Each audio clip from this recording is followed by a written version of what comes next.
이동의 촉 시간입니다. 수요일은 자칭 프로촉 가이드와 함께합니다. 김영민 시사평론가 어서 오십시오. 네, 반갑습니다. 어떻습니까? 프로촉 가이드.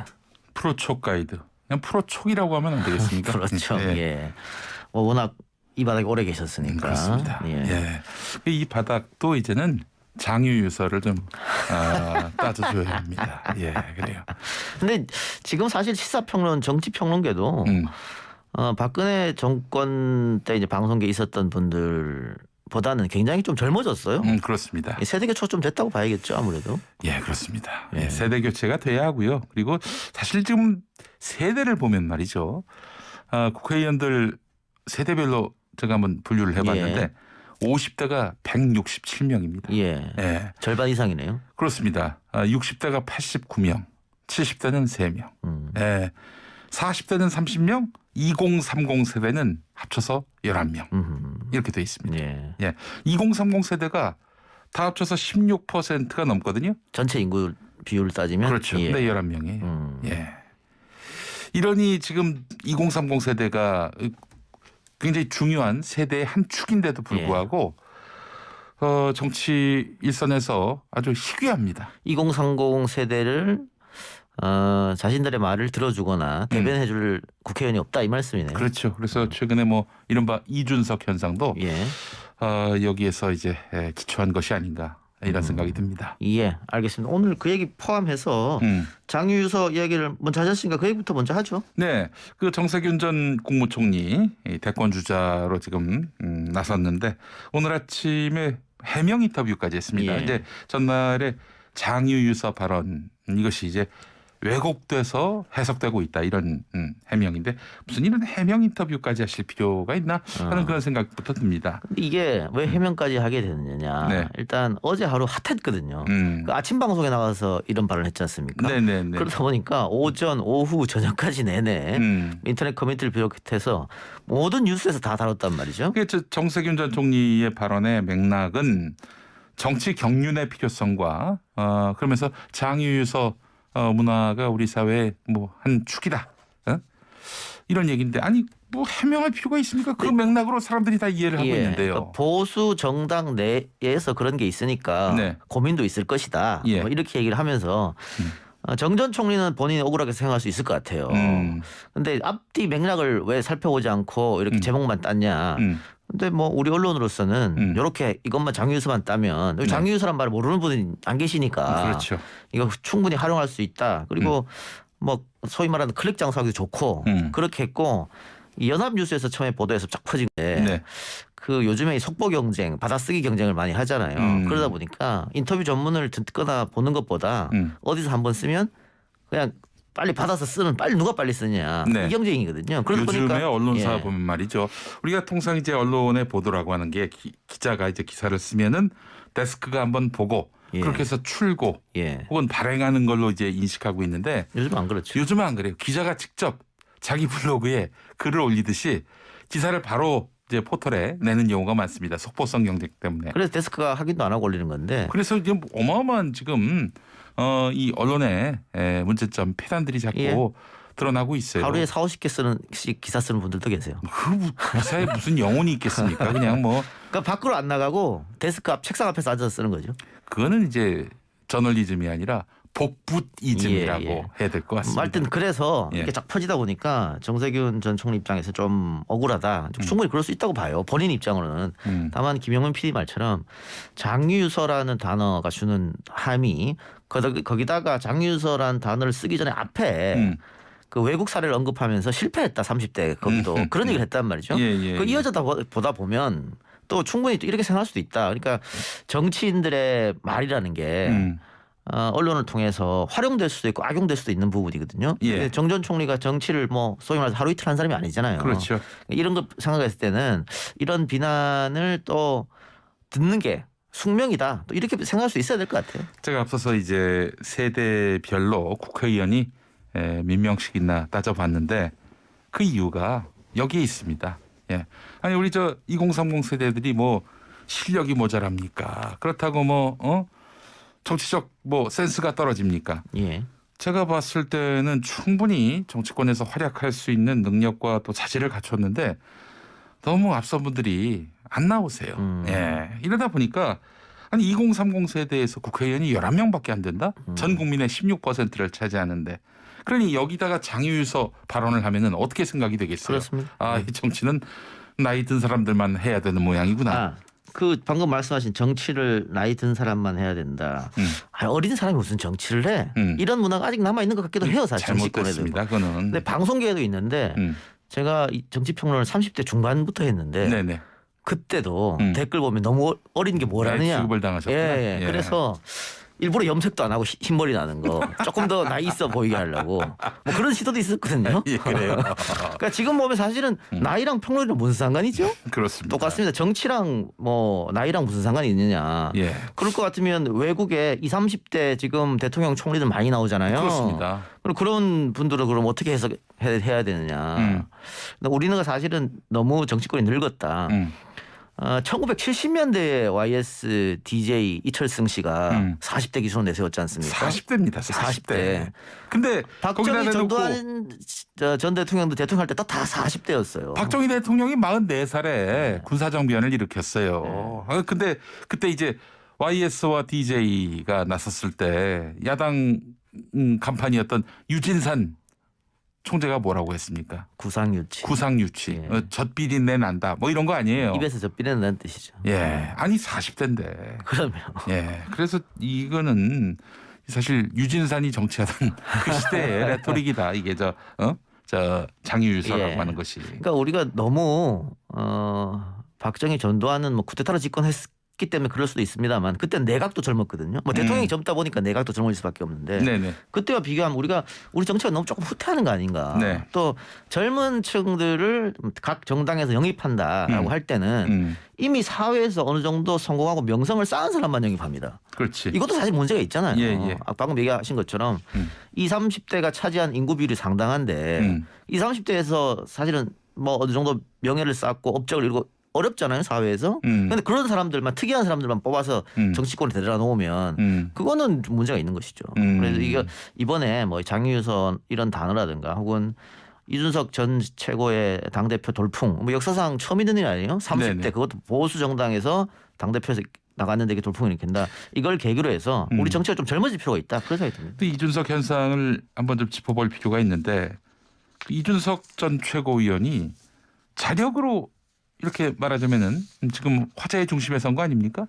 그걸 뭐 누가 뭐 배후에 뭐 유승민 전 의원이 있다 뭐 이런 얘기 나오는데 아무리 배후에 그가 있다 하더라도 오늘의 이준석 현상은 뭐 배후를 변수로 해석할 수가 없어요. 누가 띄워준다고 해서 민심이 움직이는 시대는 지났죠. 네. 자, 그래서 사실은 이따가 또 뭐 이준석 돌풍 뭐 그와 관련해서 이야기 나누신다고 하는데 아마 이벤트만큼의 어떤 깊이 있는 해설은 나오기 힘들 것이다. 예. 이런 추정을 해봅니다만은. 어떤 멘트 하셨는데요? 지금 했지 않습니까? 혼자 떴다. 그렇지 않습니까? 예. 김용민 평론가는 누가 밀어줘서 떴습니까? 제가 언제 떴습니까? 뜬 적이 없습니다. 기본적으로. 낙검수 시절에 있었지 않습니까? 그래요? 예. 뭐 자력에 가깝다고 생각을 합니다. 예. 또 자력으로 망했습니다. 예. 얼마 그때 전에 선거에 출마하셨잖아요. 그렇습니다. 그때 나이가 몇 살이었어요? 그때 39이었습니다. 그러니까 젊으셨었네요. 네, 그때 구상 유치가 있었습니다. 근데 민주당에도 사실은 젊은 정치인이 없는 게 아닙니다. 그래서 이제 하는 얘기가 더불어민주당이 지금 이준석 현상에 대해서 강 건너 불구경 보듯 해서는 안 된다라는 얘기예요. 그래서 사실 정세균 전 총리의 이런 이 장유유서 발언은 너무 이제 유체이탈성 발언 아닌가. 예. 그 민주당 안에서의 그 어떤 이런 너무 지나친 중장년 세대 중심의 이런 정치를 합리화하고 있는 것 아닌가 이렇게 사람들이 해석한다고요. 그렇지 않습니까? 그러니까 이준석 전 최고는 자력갱생했다고 하셨는데 지금 민주당에 있는 젊은 정치인들은 민주당 우산 속에 너무 가려 있는 게 아닌가. 그렇지. 그러니까 자신의 소신을 얘기했다가도 비난이 쏟아지면 또 바로 입장을 바꾸거든요. 네. 근데 이준석 전 최고는 그런 건 없잖아요. 네. 그러니까 그런 면에서 좀 비교된다 이런 생각이 들고 우리 보이는 라디오 댓글로 젊은 정치인들 성공하면 좋겠다고 얘기하면서 유호정, 장혜영 의원들은 왜 이렇게 비판했냐고 하는데 저는 정의당의 젊은 정치인들이 그 최근에 들어서 논란을 좀 일으켰잖아요. 그거는 정치가 아니고 말꼬리 잡기였다. 그러니까 정치인은 말꼬리 잡고 싸우면 안 되는 거든 사실은. 네. 조금 더, 공감대 자기 주장하는 바를 대중들에게 설명하고 그렇게 해서 동의를 얻어내는 그럼요. 그게 예술이라고 전 보거든요. 정치를. 원래 정치는 말의 예술입니다. 사실은 이준석 전 최고위원이 그런 예술에 좀 가깝지 않나라는 게 제 평가입니다. 예. 사실은 2030 남성 세대들에게 뜨거운 호응을 받고 있잖아요. 예, 그렇죠. 예. 물론 이제 그런 이준석 전 최고위원의 생각에 동의하지 않는 분들도 분명히 있습니다. 있습니다. 예. 뭐 그분들의 그 생각이 잘못됐다고 얘기하는 게 아니라 근데 적어도 그런 식의 논법을 써 왔는데 이 장혜영, 류호정 전 의원은 이와는 좀 상반된 그런 스탠스가 아니겠는가, 자세가 아니겠는가라는 또 평가를 해볼 수 있을 것 같아요. 예. 그리고 정치는 정치 기반이 있어야 되잖아요. 지역 기반이 있던가 그렇죠. 아니면 세대 기반이 있던가 어떤 층에서 밀어주든가. 지지 기반. 그렇죠. 근데 네. 지금 이준석 전 최고는 자기 지지 기반을 찾았어요. 2030, 개척했어요. 40의 남성들이 날 밀어준다. 네. 이런 생각이 있는 거거든요. 네네. 그런 기반이 있다면 앞으로 이준석의 미래는 어둡지 않다. 다만 제가 여기서 이전 최고가 우리 방송의 패널이기도 하니까 네. 조언이나 뭐 충언을 좀 드리면 이준석 전 최고에 대해서 그 단어를 트렌드로 분석을 하면 긍정보다 부정적인 게 많아요. 부정이 많아요. 예.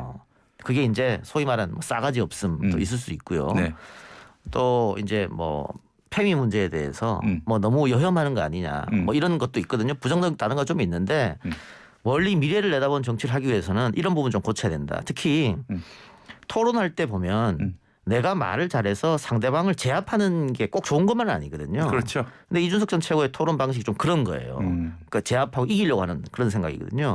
그걸 좀 벗어나야 된다. 네. 거기다가 어쨌든 본인에게 싸가지 없음이라는 게 있으니까 유시민 작가 같은 경우에도 그거 벗겨내는데 상당히 오래 걸렸거든요. 네. 옳은 소리를 싸가지 없이 한다. 생각해 보세요. 2010년에 그 지방선거 때 경기도지사로 나갔잖아요. 유시민 당시 이사장이 그때 이제 상대가 그 한나라당의 김문수 예. 후보였어요. 토론은 뭐 유시민 후보가 압승했죠. 예. 하지만 결과는 어떻게 됐습니까? 그렇죠. 예. 그래서 정치인의 이미지가 중요하기 때문에 이전 최고가 계속 이런 이미지를 쌓으면은 본인의 장래에 도움이 안 되니까 앞으로 멀리 미래를 내다보고 2030 남성 세대들 중에 어떤 이런 젠더 정책에 있어서 생각이 다른 계층을 대변하는 정치인이 그동안이 없었기 때문에 예. 지금의 어떤 이준석 전 최고위원에 대한 지지세가 굉장히 탄력을 받고 있다라고 볼 수 있는데 그것만 갖고 정치할 수는 없잖아요. 그럼요. 그렇죠. 예. 앞으로 민생을 어떻게 다룰 것인가 그럼요. 또 국가 정책 대계를 어떻게 다룰 것인가 이런 부분에 있어서는 사실 좀 다른 국민의힘 기성 정치인들하고 크게 다르지 않다 이런 평가가 또 나오고 있어요. 그래서 이제 변해야 되는 건데 이전 최고가 만일 이번 당대표 선거에서 실패한다 하더라도 네네. 지금 뭐 영선 중진이다 이런 소리를 듣고 있잖아요. 네. 그거 어떻게 보면 무선 중진. 예, 무선 중진, 영선 중진 네. 이게 놀리는 것 같기도 하고 예. 들어서 기분이 좋은 건 아니니까 본인이 이번 당대표에 실패한다고 하더라도 다음 총선 때는 네. 지난번 선거보다 더 좋은 결과가 있지 않을까 예. 그런 생각도 듭니다. 그래서 사실은 이준석 현상은 고만고만한 정치로부터 탈피하고 싶은 그런 정치 소비자들의 심리가 반영된 면도 있을 것이다. 그러니까 민주당보다는 국민의힘이 꼰대 정당 이미지, 비호감 정당 이미지가 있었지 않습니까? 압도적이었죠, 예. 사실은. 그랬는데 최근에 재보궐 선거에서 국민의힘이 압승한 것은 국민의힘이 잘해서가 아니거든요. 네. 민주당한테 실망한 표가 이제 응징으로 간 거지 않습니까? 네네네. 근데 민주당은 못해. 그렇다고 해서 국민의힘이 대한정당이냐? 그것도 아니야. 이런 생각도 국민들한테 있거든요. 네네. 그러면 국민의힘을 정당의 이미지를 좀 바꿔달라. 개혁해 변화해달라. 네네. 그러려면 사람으로 바꾸는 게 제일 좋은 게 아니냐. 그 나물에 구밥이 돼서는 안 된다. 네. 이런 변화의 바람이 이준석 또 김웅 돌풍, 초선제 돌풍으로 이어진다 보이십니다. 네. 그런 돌풍이 민주당에게 지난 전당대회에서는 없었어요. 그렇죠. 그렇기 네. 때문에 이준석 그 후보가 선전을 해서 만약에 당대표까지 된다. 이런 정치권의 지각 변동을 부를 수 있는 사안이다. 이렇게 봐야 할 것 같습니다. 근데 어쨌든 이게 뭐 일단 태풍 속의 찻잔은 이제 아닙니다. 이게 이제 돌풍인데 네. 태풍이 되느냐 예. 돌풍으로 그치느냐 네. 뭐 이거지 않습니까? 예, 예. 근데 지금 돌풍 이 단계에서도 저는 국민의힘이나 민주당이 주는 메시지가 많이 있다. 그러니까 만일 돌풍으로 그치더라도 민주당, 국민의힘은 국민들이 지금 왜 그러면은 이준석한테 이렇게 많은 힘을 주고 있는지 분석을 다시 한번 해봐야 돼요. 그리고 우리도 변화할 수밖에 없다. 변화하지 않으면 죽는다. 이 생각을 가지고 당 내부에서 치열한 논쟁과 토론이 민주당 내부에서 예, 있어요. 국민의힘도 마찬가지고요. 더불어민주당 같은 경우에는 사실 김대중 전 대통령이 재임 시기에 젊은 피수열이라는 그럼요. 이름으로 X86 세대 정치인들을 대거 영입을 했단 말이죠. 지금 네. 당대표 있는 송영길부터 시작해서 뭐 김민석 또 임종석, 우상호 예. 뭐 이런 분들 전부 그때 김대중 이인영, 예, 뭐 이인영 그렇죠. 그리고 저기 오영식. 예. 근데 그때 DJ가 그 사람들을 영입하면서 나쁜 데 주지 않았어요. 좋은 그렇죠. 지역구를 줬단 말이에요. 당선되기 좋은 곳으로. 그렇습니다. 예. 그래서 인위적 물갈이를 한 거잖아요. 네. 그러면 그런 사람들이 그렇게 젊을 때 국회에 들어와서 어느 정도 혜택을 받았다면 그렇게 해서 20년에서 30년이 지났어요 지금. 네. 이제 30년 가까이 가는 거죠. 그리고 예. 그분들 다 50대 됐고 예. 60대 된 분도 있습니다. 예. 예. 그 젊은이들한테도 이제 좀 기회를 주는 네. 그런 게 필요하지 않을까. 사실은 이제 어떤 범여권 정치인 이야기를 들어보니까 자기가 이제 내일 모레면은 50인데 아직도 애 취급을 받고 있다 이런 얘기를 합니다. 예. 그건 참 민주당으로서는 뼈아프게 한번 생각해야 될 부분인데. 그러니까 386 정치인들이 정치권에 들어오고 지금 20여 년이 지났는데 이러다 보니까 이제 그네들이 기득권이 된 거 아니냐 이런 비판이 많잖아요. 지금 2030 세대들의 그 정서를 이해를 못 하잖아요. 못하죠. 예. 사실 청년 때 들어왔기 때문에 자기는 지금도 청년 정신을 갖고 있고 청년 정신의 표상이다 이렇게 생각하고 있지만은 2030 세대하고 대화조차 쉽지 않아요, 사실은. 그러니까 2030 세대들이 왜 민주당을 외면하느냐. 답이 역사 인식이 없다. 뭐 이런 그야말로 20년 전, 30년 전에 잣된 거예요. 그럼 예. 그걸 듣는 2030 세대들 기분이 어떻겠어요? 그래요. 지금 그나마 박용진 의원 같은 경우 이 1971년생. 그게 50대죠, 뭐. 예. 그러면 그래도 그 양반이 70년대생. 예, 70년대생. 예. 그래서 좀 젊은 축에 속하는데. 예. 예. 근데 뭐 그렇게 따지면 지금 여권에서 차기 1위를 달리고 있는 이재명 지사도 64년생이니까 박용진 의원이랑 6살밖에 차이 안 나잖아요. 네, 그래요. 예. 63년생으로 또 알려져 있는데 호적이 64년. 호적이 64년. 뭐 한 살이라도 줄이면 좋잖아요. 그래요. 이런 정치의 그 전반적으로 뭔가 새바람이 좀 불어야 한다라는 것이 그럼요. 국민들의 바람인데 비단 꼭 뭐 생물학적인 나이뿐만 아니라 이 정치의 신선도가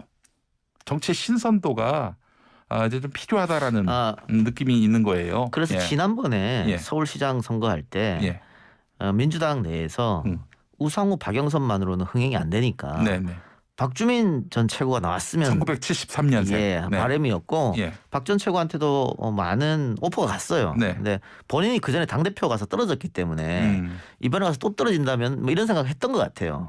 했고 또 한 번 떨어져 놓고는 예. 뭐 근데 지난번에 저희하고 인터뷰했을 때 또 대통령에 대한 꿈도 좀 있는 것 같으니까 네. 만일 뭐 아직 이 이야기는 안 나오고 있습니다만은 네네. 지금 민주당 대통령 후보 경선이 원사이드로 끝날 확률이 높잖아요. 지금 시점에서는 이재명 지사의 독주로. 네. 그랬을 때는 박주민 40대 박주민 의원이 한 번 나오는 것도 나쁘지 않겠다. 그래서 좀 바람을 불러일으키는 그래서 당내 경선이 좀 역동적으로 될 수 있는. 근데 지금 민주당 경선은 지난번 재보궐도 흥행 실패. 당대표도 흥행 실패했잖아요. 네네. 근데 반면에 국민의힘은 지난번 재보궐 흥행 성공, 이번 당대표 경선도 흥행 성공이거든요. 지금까지는 대성공이죠. 네네. 또 그렇게 보여요. 예. 그러니까 이렇게 됐을 때는 대통령 경선마저 민주당에서 흥행이 실패한다면 뭐 컨벤션 효과 이런 거 전혀 없을 테니까 그거는 고민할 필요가 있을 것 같습니다. 사실 뭐 김대중 전 대통령이 출마했을 때 경선 흥행 뭐 그 걱정했습니까? 예? 그렇잖아요. 예.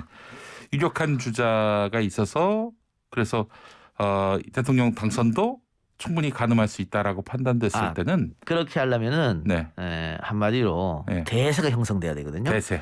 뭐 97년에 뭐 이회창이라든가 2002년대 초반에 이인재라든가 대세론이 있었잖아요. 네네. 그러려면 이재명 지사의 지지율이 지금보다는 조금 더 나와야 된다. 그래야 대세론으로 간다. 전체에서. 그렇죠. 네. 30% 후반대가 나와줘야 되지 않을까 전체에서. 전체에서. 예. 근데 지금 뭐 30% 나오는 경우도 있으니까. 양자 대결 구도로 가면 예, 30% 그렇죠. 예. 후반대죠. 그래서 예, 예. 예, 그런 것들도 뭐 이 지사는 기대를 하겠죠 대세론으로. 벌써 끝나요? 예, 끝났어요. 아, 그래요. 예, 그러니까 이야기 주제 배분을 잘해야 됩니다. 이전 최고 얘기하다 끝나버렸습니다. 김용민 PD하고 그러면 다음 주에 더 재밌는 주제로 갖고 이야기하겠습니다. 오늘 고생하셨습니다. 감사합니다.